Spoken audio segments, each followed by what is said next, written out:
వ్యాఖ్యలు చేస్తూ మళ్ళీ ఆ వాతావరణాన్ని కూడా మళ్ళీ ఉద్రిక్తపరిచేటటువంటి ప్రయత్నం చేస్తున్నటువంటి నేపథ్యంలో దాన్ని కూడా పూర్తిగా నిరసిస్తున్నటువంటి పరిస్థితి కూడా లేకపోలేదు. మరియు కొందరు కాంగ్రెస్ సంబంధించినటువంటి వారు కూడా ఉన్నారు, వారిని కూడా కదిలించేటటువంటి ప్రయత్నం కూడా ఒకసారి చేద్దాం.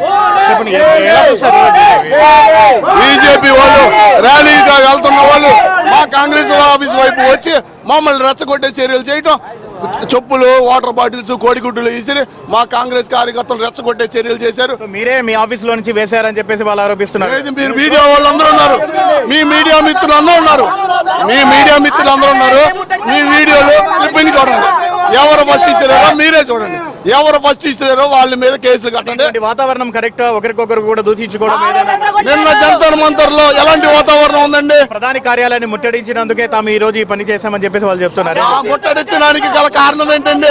మీరు అడిగారు ప్రశ్న, మంచి ప్రశ్న వేశారు. ముట్టడించడానికి గల కారణం ఏంటి? నీట్ పేపర్ లీకేజ్ లో 25 మంది 30 మంది విద్యార్థులు ఆత్మహత్యలు చేసుకుని చచ్చిపోతే ప్రధానమంత్రి అనే ఆయన దాన్ని సరిచేయకుండా RSS లో ఉన్న వాళ్ళని, పోలీసు మాఫీలో ఉన్న వాళ్ళని విద్యార్థుల మీద లాఠీ చార్జ్ చేపిస్తారా? చదువుకున్న వాళ్ళు అనుకున్నారు తీవ్రవాదుల, నక్సలైట్ల, విద్యార్థుల మీద లాఠీ చార్జ్ ఏంటి? ఏం నరేంద్ర మోడీ అంశానికి సంబంధించి పార్లమెంట్ లో చర్చించేందుకు సిద్ధంగా ఉంది కేంద్ర ప్రభుత్వం అని చెప్పినప్పటికీ కూడా ఈ కవ్వింపు చర్యలు, రెచ్చగొట్టే చర్యలు కాదు. రెచ్చగొట్టే చర్యలు జరగక ముందు నిర్ణయం తీసుకోవాలి బీజేపీ గవర్నమెంట్.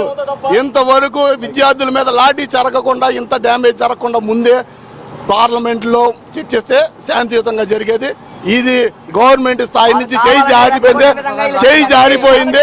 ఇది ఏ స్థాయికి వెళ్తుందో అన్ని పార్టీ నాయకులు, పార్టీలకు సంబంధం లేకుండా అందరూ ఏకతాటి మీదకి వస్తున్నారు. సినీ యాక్టర్లు, హీరోలు కూడా సంఘీభావం తెలియజేస్తున్నారు. అందరూ కూడా విద్యార్థులకు అండదండలుగా ఉంటాం. మీ నరేంద్ర మోడీ గారు చేసే ఈ పరిపాలనని అరికడతాం. మొత్తానికి మాత్రం ఎవరికి సంబంధించినటువంటి వాళ్ళు ఇండియా కూటమి వారు చర్చకి అవకాశం కల్పించమంటే మేము చర్చ చూసి ఆలోచించి చెప్తామని చెప్పారు.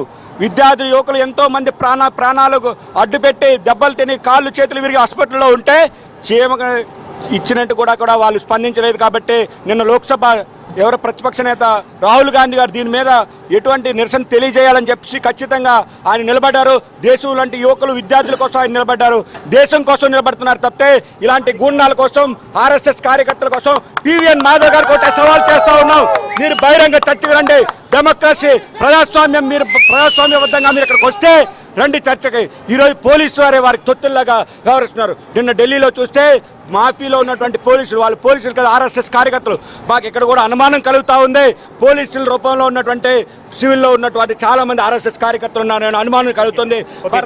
సో మొత్తానికి మాత్రము ఎవరికి సంబంధించినటువంటి పార్టీ వాళ్ళ వర్షం వినిపిస్తున్నటువంటి పరిస్థితి ఉంది. మరోవైపు ఇటు బీజేపీకి సంబంధించి, కాంగ్రెస్ సంబంధించి ఒకరికొకరు కూడా పరస్పర ఆరోపణలు చేసుకుంటున్నారు. అలాగే ప్లకార్డ్స్ కూడా ప్రదర్శించుకున్నటువంటి పరిస్థితి కూడా లేకపోలేదు. మరోవైపు దీనికి సంబంధించి పోలీసులు కూడా ఇరు వర్గాలను కూడా సమన్వయం చేసుకుని కొద్దిసేపటి క్రితమే బీజేపీకి సంబంధించినటువంటి రాష్ట్ర అధ్యక్షులు PVN మాధవ్ని కూడా ఇక్కడి నుంచి పంపివేయడం జరిగింది. అయినా కూడా ఒకరికొకరు కూడా స్లోగన్స్ చేసుకుంటూ రెచ్చగొట్టేటటువంటి ప్రయత్నం అయితే చేస్తున్నటువంటి పరిస్థితి ఉంది. ఉద్రిక్తత ఇలాగే కొనసాగేటటువంటి అవకాశం కూడా లేకపోలేదు. మొత్తానికి మాత్రం ప్రస్తుతం ఉన్నటువంటి పరిస్థితుల నేపథ్యంలో కేంద్ర ప్రభుత్వ తీరుకు నిరసనగా కాంగ్రెస్ పార్టీ అన్ని ప్రాంతాల్లో కూడా నిరసనకు పిలిపించినటువంటి పరిస్థితుల్లో దాన్ని వ్యతిరేకిస్తూ, ప్రధానంగా ప్రధాని మోదీ నివాసాన్ని ముట్టడించాన్ని కూడా తీవ్రంగా పరిగణిస్తూ దాన్ని వ్యతిరేకిస్తూ ఈరోజు బీజేపీకి సంబంధించి పార్టీ కార్యాలయాలను కూడా, అంటే కాంగ్రెస్ పార్టీకి సంబంధించినటువంటి కార్యాలయాలను కూడా ముట్టడించేటటువంటి ప్రయత్నం చేసిన భాగంగా కూడా ఇవన్నీ కూడా ఈ గొడవ అయితే జరిగినటువంటి పరిస్థితుల్లో పూర్తిగా ప్రస్తుతం అయితే విజయవాడ ఉద్రిక్తత మాత్రం నెలకొందని మాత్రం చెప్పుకోక తప్పదు.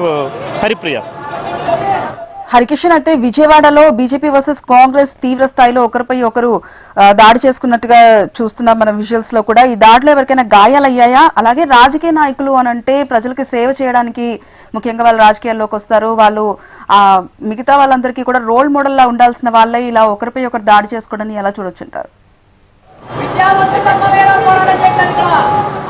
తప్పకుండా చెప్పుకోవచ్చు. ఎందుకంటే ప్రస్తుతం ఉన్నటువంటి పరిస్థితుల నేపథ్యంలో రాజకీయ నాయకులు ఇప్పుడు వస్తున్నటువంటి యువకులకు రోల్ మోడల్ గా ఉండాలి. కానీ కంప్లీట్ గా కూడా రాజకీయం అనేది కూడా భ్రష్ పట్టిపోయిందని మాత్రం కూడా రాజకీయ విశ్లేషకులు ప్రస్తావిస్తున్నటువంటి పరిస్థితి కూడా ఉంది. మరోవైపు ఒకసారి మనం చూస్తున్నాం, ఏదైతే జంతర్ మంతర్ వద్ద గత నెల రోజుల నుంచి కూడా కాక్రోచ్ జనతా పార్టీ నిర్వహిస్తున్నటువంటి ఆందోళనకు సంబంధించి ఒక్కసారిగా ఊహించని విధంగా కాంగ్రెస్ సంబంధించినటువంటి ఎవరైతే రాహుల్ గాంధీ కానివ్వండి లేదా ప్రియాంక గాంధీ కానివ్వండి, వీరిద్దరూ కూడా పార్టీకి అంటే కాక్రోచ్ జనతా పార్టీ నిర్వహిస్తున్నటువంటి ఆ కార్యక్రమానికి మద్దతు తెలపడం, ఒకసారిగా ఆందోళనలకు పాల్పడడంతో ఉద్రిక్త వాతావరణం అనేది కూడా దేశవ్యాప్తంగా నెలకొనిందని మాత్రం చెప్పుకోక తప్పదు. ఈ నేపథ్యంలోనే లోక్ భవన్ ముట్టడికి కూడా ప్రయత్నించింది కాంగ్రెస్ పార్టీ.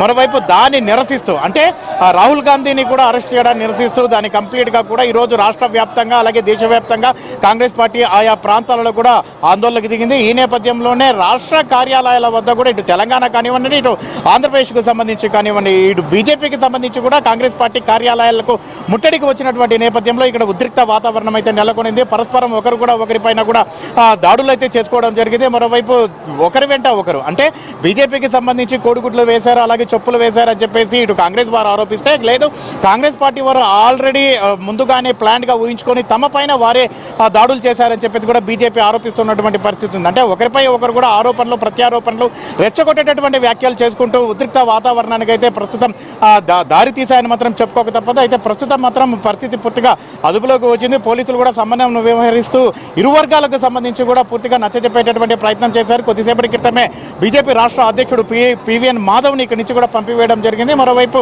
ప్రస్తుతం అయితే ఈ పరిస్థితి ఇలాగే కొనసాగితే ఎటువంటి ఇబ్బందులు అయితే ఉండదు. కానీ పొలిటికల్ లీడర్స్ ఎవరైతే ఉన్నారో వీరందరూ కూడా రాబోయేటటువంటి రాజకీయ యువకులకు అంటే రాజకీయ నాయకులుగా మారాలనుకునేటువంటి యువకులందరికీ కూడా రోల్ మోడల్ గా ఉండాలి. కానీ ఇటువంటి చర్యలు అనేవి కూడా సమాజంలో తీవ్ర ఉద్రిక్త పరిస్థితులకు దారి తీసేటటువంటి అవకాశం ఉందని చెప్పేసి కూడా రాజకీయ విశ్లేషకులు అభిప్రాయం వ్యక్తం చేసేటటువంటి అవకాశం ఉంటుంది.